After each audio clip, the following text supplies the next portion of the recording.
새로운 교육과정부터 초등학교와 중학교에서 소프트웨어 교육이 필수화됨에 따라 교육과정에 대한 관심이 그 어느 때보다 높다고 할 수 있습니다. 한편 영국의 경우는 작년 9월부터 컴퓨팅 과목을 초중등 필수 과목으로 지정하여 운영하고 있습니다. 이에 양국의 소프트웨어 교육과정 현황을 공유하는 이 자리는 매우 중요하다고 할 수 있습니다. 먼저 2015 개정 정보교육과정 연구진으로 참여하고 계신 한국교원대학교 이영준 교수님을 모셨습니다. 이영준 교수님께서 한국의 소프트웨어 교육과정에 대해 발표해 주시겠습니다. 큰 박수로 환영해 주시기 바랍니다.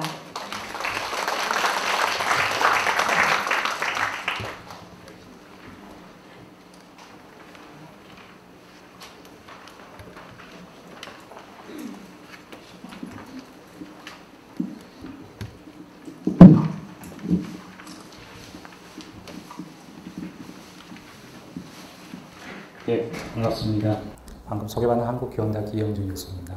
제가 오늘 드릴 말씀 내용은 한국의 정보 교육과정이라고 되어 있고, 여러분 나눠두신 자료를 보게 되면 노란색 간지에는 한국의 소프트웨어 교육과정 이렇게 되어 있을 겁니다.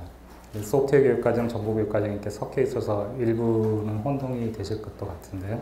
소프트웨어 교육과정이라는 말은 우리가 일반적으로 소프트웨어 교육이 어떻게 돼야 될지에 대한 전체적인 걸 아우르는 말이라고 생각하시면 되겠고요. 정보교육과정을 굳이 꼭 집어서 말했던 이유는 중고등학교 교육과정에서 소프트웨어를 가르치는 과목명이 정보이기 때문에 정보교육과정이라고 말씀드렸습니다. 그래서 지금 드릴 말씀 내용은 이제 소프트웨어의 교육이 우리나라 현재 교육 정책 동향이 어떻게 바뀌고 있는지에 대해 말씀드리고, 그 다음에 이 정보라는 교과가 생기고 어떻게 발전해 왔는지, 그 다음에 이 새로 개정될 교육과정에서의 핵심 역량, 그 다음에 이 교과에서 가르쳐야 될 내용들이 어떤 것인지를 소개해 드리겠습니다. 먼저 소프트웨어 교육 정책 동향입니다.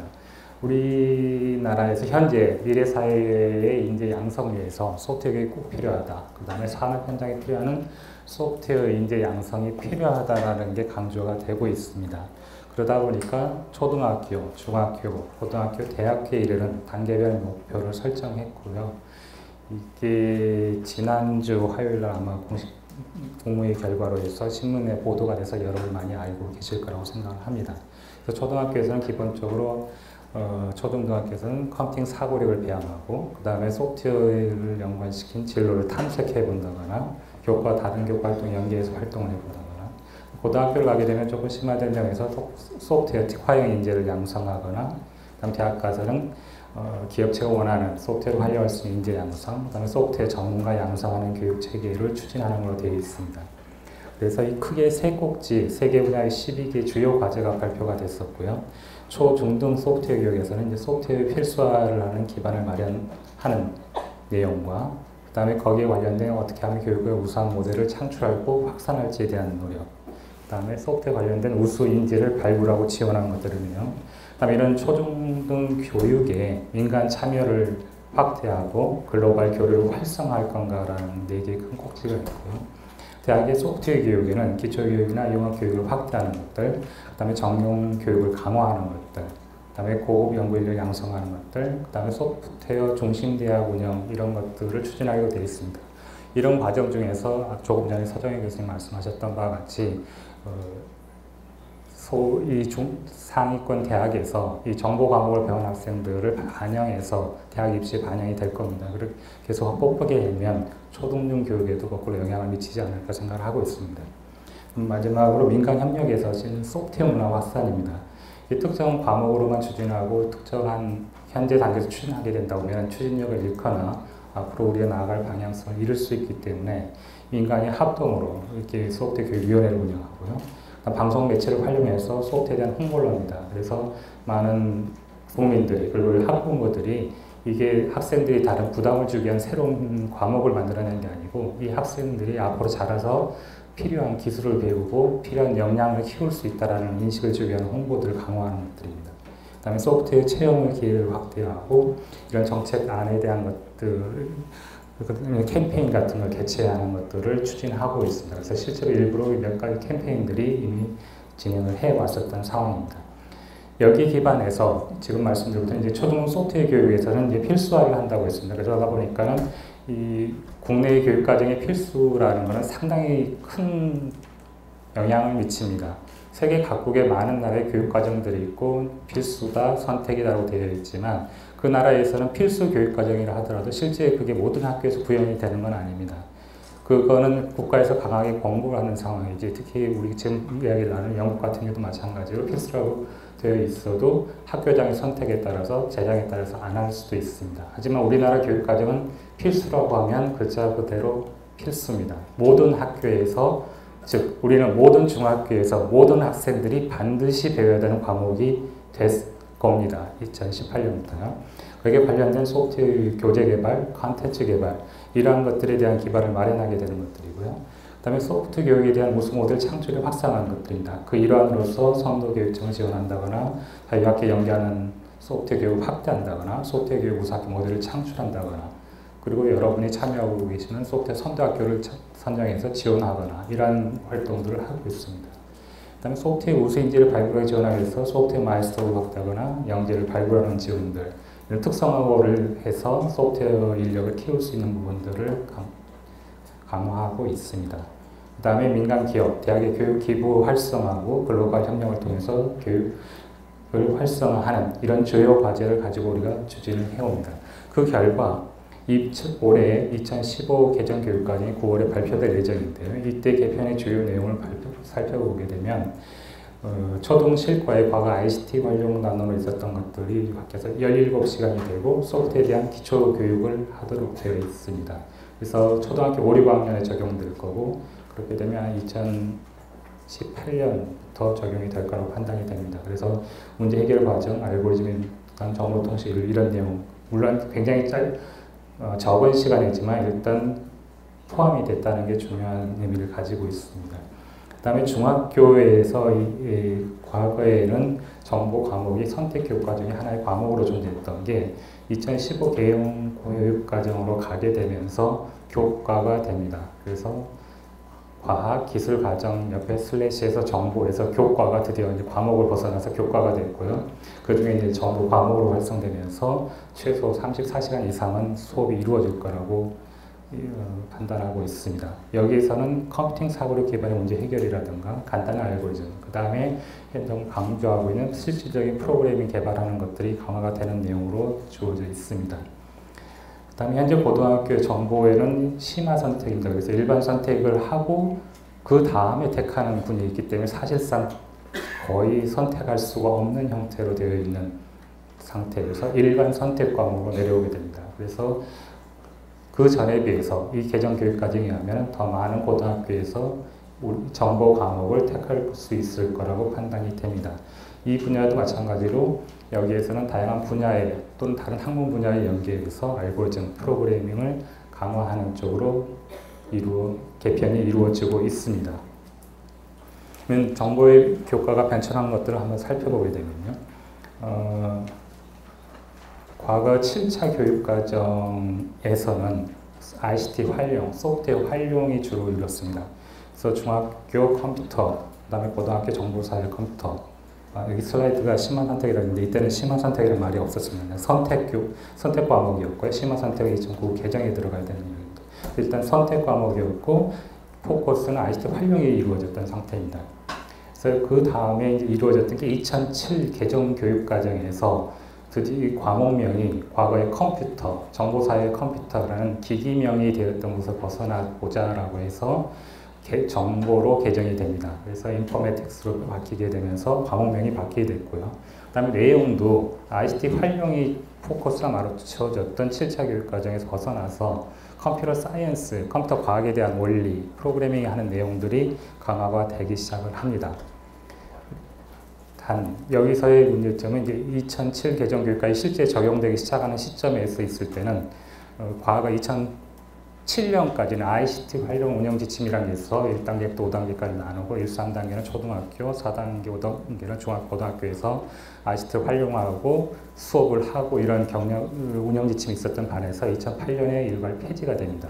그렇다 보니까는 교육과정 자체는 컴퓨터 과학에 포커스를 맞춰주고 개선이 됐습니다만은 그걸 학교에서 선택하는 비율은 급격히 낮아지기 시작하고 그거 이제 점점 그게 영향을 맞춰서 2009년까지 이제 지금 적용되는 이 시점에 있어서는 이 정보라는 과목을 선택하는 비율이 굉장히 낮아져 있습니다.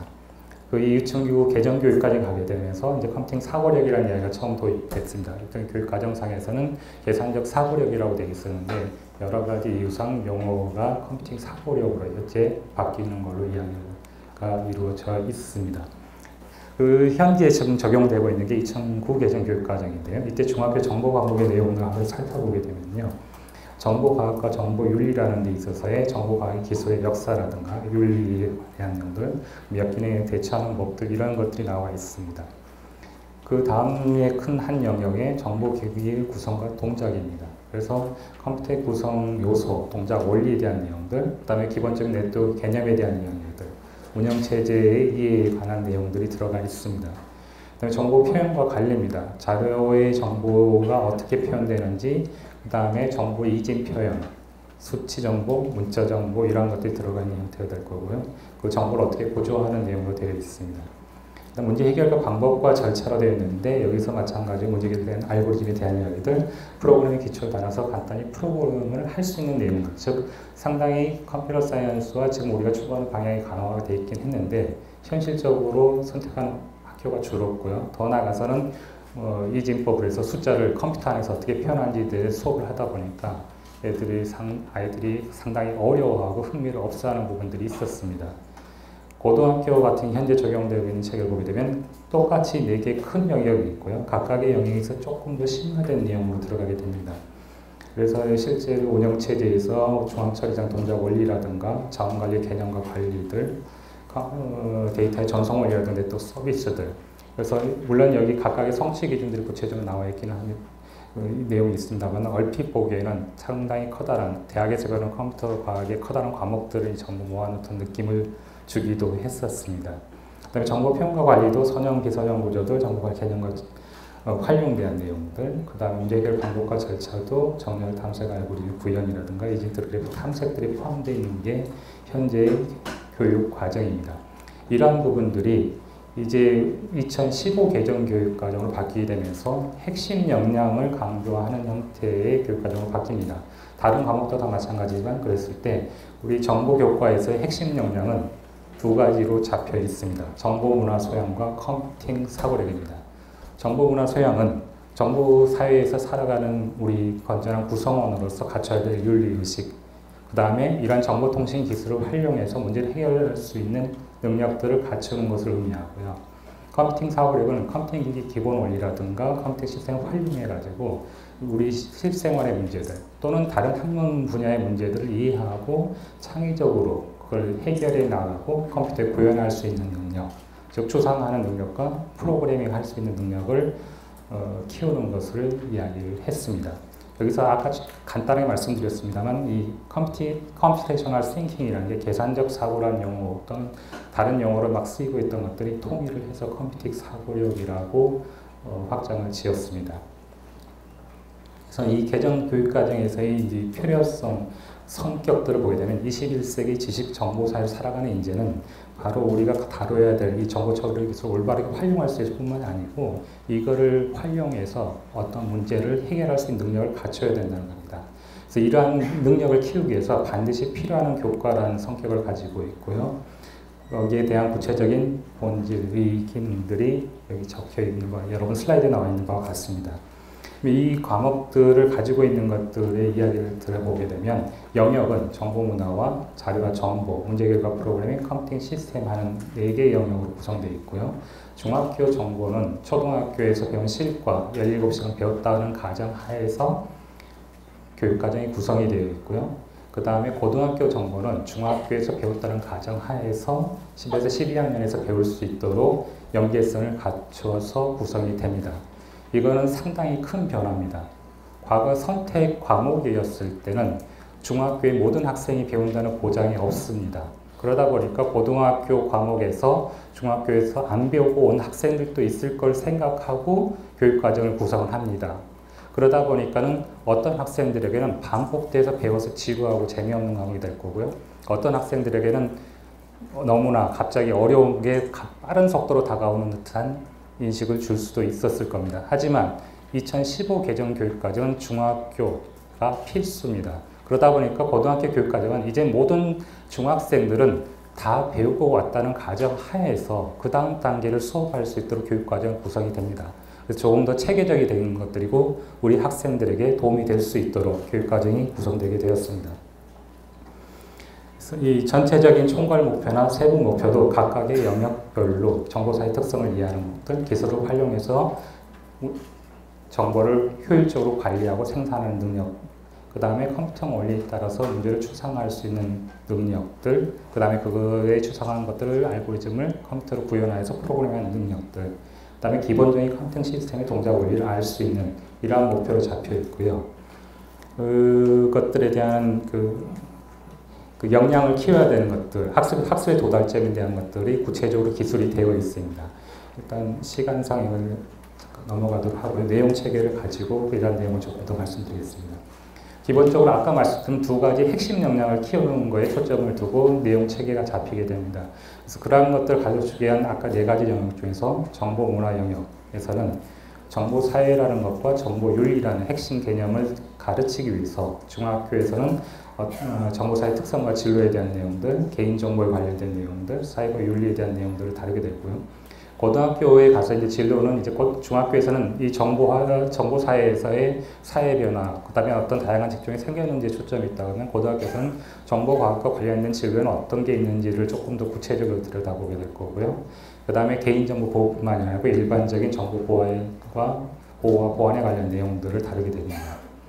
자료와 정보 영역에 있어서는 자료의 정보 표현과 분석으로 되어 있습니다. 그래서 자료가 어떻게 표현되는가, 즉 아날로그와 디지털 표현에 어떤 차이가 있는지 개념적 차원에서 이해를 하는 것을 요구를 하고 있습니다. 현재 교육과정에서 말했던 것 같이 이진수로 표현하는 법이라든가 컴퓨터 안에서 어떻게 구체적으로 표현될 건가는 이번 개정 교육과정에서 빠져 있습니다. 학생들이 이 컴퓨터 안에서 어떤 형태로 표현될까 개괄적인 내용을 하고 그걸 활용할 수 있는 쪽까지만 주어져 있는 상태고요.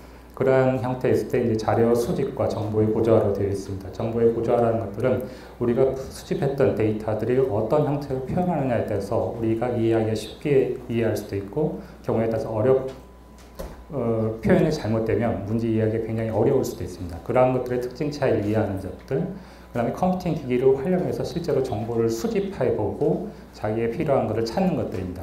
현재 우리나라 학생들 상당히 많은 학생이 컴퓨터를 쓰고 있습니다만은 컴퓨팅이나 스마트폰을 쓰고 있으면서 이거는 오락기기나 이런 활동에만 주로 썼지 내가 공부하는데 뭔가 도움이 되는데 찾아가는 부분은 없었습니다. 그래서 이런 컴퓨팅 기기가 실제로 본인들의 생활과 학업에 도움이 될 수 있다는 걸 인지할 수 있도록 하는 부분이 중학교에 들어간 것들이 되는 것들이고요.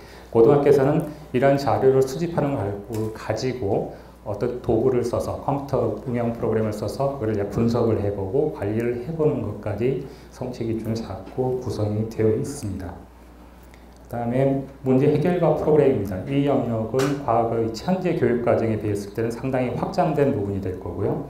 추상화 알고리즘 프로그램으로 크게 세 가지 핵심 개념으로 나눠져 있습니다.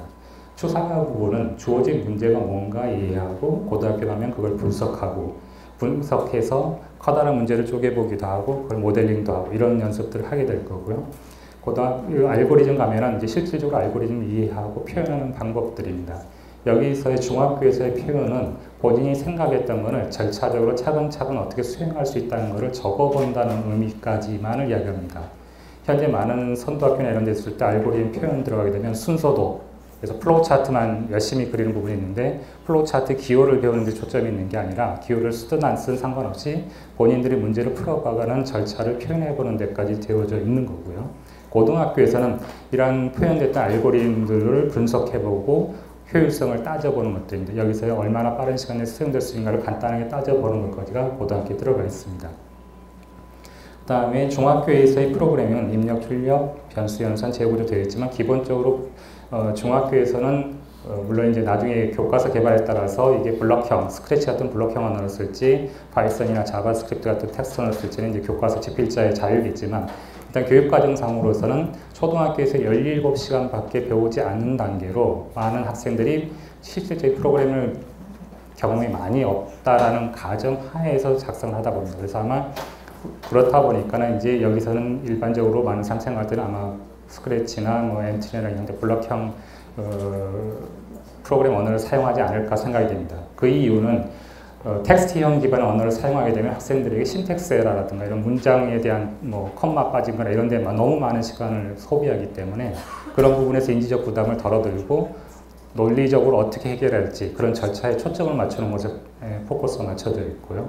고등학교에는 이제 프로그램 과정이 조금 더 복잡해져 있고 제어 구조가 중첩 제어 구조, 폼이나 이런 것들을 뭐 이중육상 하는 형태로 되어 있고 좀 더 복잡한 자료 구조를 쓰는 형태로 되어 있습니다. 고등학교에서는 텍스트 기반 언어를 사용하는 어떤 특정한 언어를 지칭하지는 않았습니다만 텍스트 기반 언어를 사용하는 걸로 교육과정에 고시가 될 예정입니다. 마지막 영역이 컴퓨팅 시스템 영역입니다. 이 부분은 컴퓨팅 시스템과 동작 원리로 되어 있고 피지컬 컴퓨팅으로 되어 있습니다. 그래서 여기서의 컴퓨터 시스템의 동작 원리는 현재 2009 개정 교육과정에 비하면 좀 상대적으로 축소가 된 부분입니다. 그래서 구체적인 운영체제나 네트워크 내용이 아니고 일반적인 컴퓨터 기기 구성 어떤 기기가 있고 동작 원리는 어떻다. 그 다음에 그것들의 역할은 어떻고 나는 활용할 수 있을 정도 네트워크도 구체적인 프로토콜 자세히 아는 게 아니라 내가 사용하고 있는 스마트 기기 컴퓨터에서 내가 네트워크를 설정하고 활용할 수 있을 정도로 조금 영역이 축소가 됐습니다. 피지컬 컴퓨팅 부분은 실질적으로 뭐 아두이노 보드를 쓰든 어떤 형태가 될지 모르겠지만 여기서는 그러한 그 하드웨어적으로 어떻게 구성하라는 데 초점이 있는 건 아니고요. 컴퓨터라는 기기가 컴퓨터 안에서 우리가 프로그램 짜고 그 안에서만 도는 게 아니라 바깥에 있는 주변에 있는 센서에서 받아들여서 처리하고 그 결과로 주변을 제어할 수 있는 것들 실제로 우리가 주변 환경에서 많이 볼 수 있습니다. 그러한 것들 뭐 겨울철에 도로가 아니면 자동으로 열선이 들어와서 녹여준다거나 또는 많은 자동차 같은 우리가 알고 있는 에어컨디셔너 같은 것도 사실은 제어를 통해서 이루어집니다. 특정 온도를 설정해 놓게 되면 그 온도 이상으로 가게 되면 떨어뜨려서 스위치를 멈춰서 그 온도를 유지하고 너무 높아지게 되면 다시 에어컨을 동작시켜서 그 온도를 맞추는 형태고 실제로 컴퓨팅 기기가 우리 주변에 많은 것들을 제어합니다. 냉장고 세탁기 안에도 그렇고요. 모든 기기에 이러한 이 소프트웨어적으로 제어를 받지 않는 부분 기기가 거의 없을 정도입니다. 그러한 부분이 있다는 것을 느끼고 이해할 수 있도록 실제로 구현해보고 경험을 해보자 하는 정도로 구성이 이루어져 있습니다. 네, 감사합니다.